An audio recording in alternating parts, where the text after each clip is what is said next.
Hi guys, it's Kurt from Wersi Club USA. Not too long ago we did a video showing you the different volume controls that you can find in OAX, and we had mentioned the input and output mixers and that we would come back and look at them. So let's do that in this video.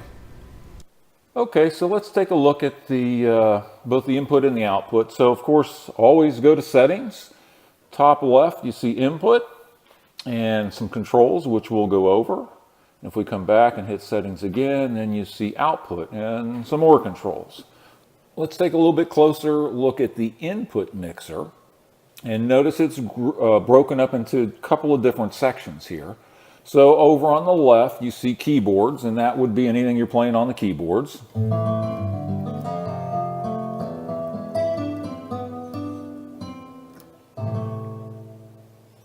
That should be pretty obvious. Accompaniment section, hopefully still pretty obvious. Anything you're playing in the automatic accompaniment, so the styles or MIDI files, notice I said MIDI files, wave files show up in a different place.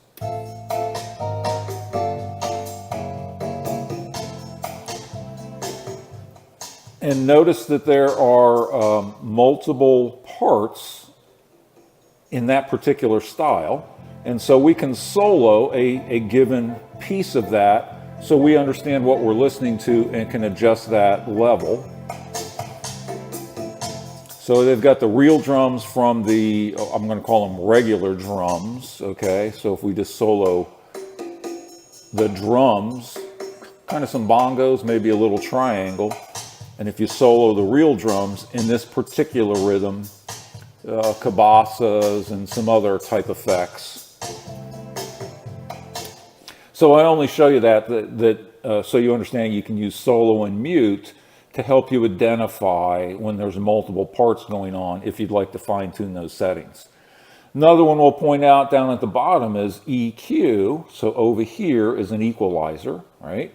And now you can set the EQ different, and in this case I've got them all set basically flat response. But if you go in and change the EQ on a given one of these channels, you can control that here. Important to note that if you do hit the solo button, that is not saved in a total preset. If you do have the mute button activated, that is saved as part of a total preset, along with if you do anything in the EQ section.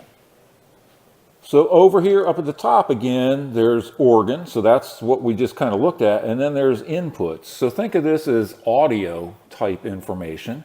So on the back of the organ, there's audio line inputs. So if you want to connect up another sound module or a keyboard or something like that, you can plug it in. A microphone if you care to sing along. And so you can control those inputs separately. Same thing, solo, mute, and EQ each of those channels if you want. And then I did mention that the wave files are located in a different place. And here under inputs is where you see wave. So same thing, we can now go EQ that. And notice that one actually is changed a little.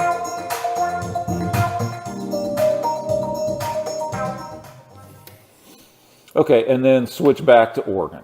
So also presets.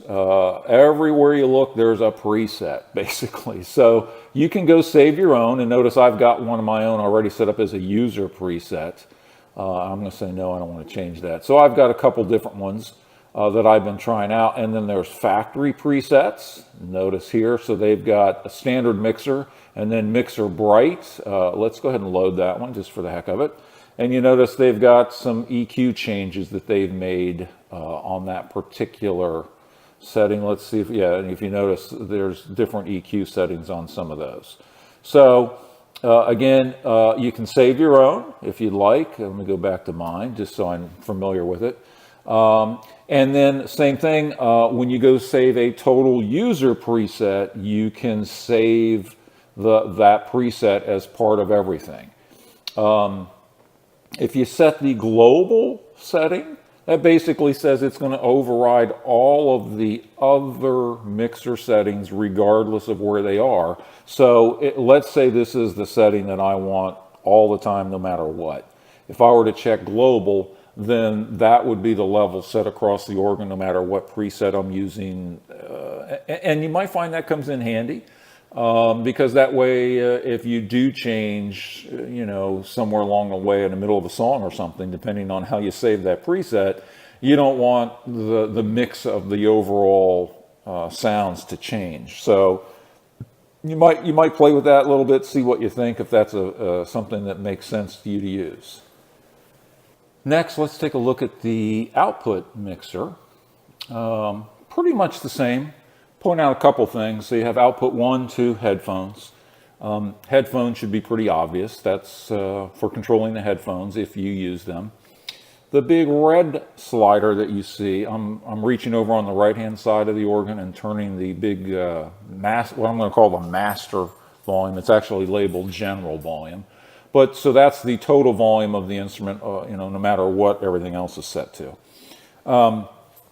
Output 2 is interesting. If you own an instrument with internal speakers, be aware that the tweeters that are up in the top of the console over on the left and the right-hand side, they are affected by output 2. So for the person playing the organ, the level of those speakers can make quite a difference in what you hear and how it sounds. So you might want to mess around a little bit with output 2, again, if you have an instrument that has internal speakers built in.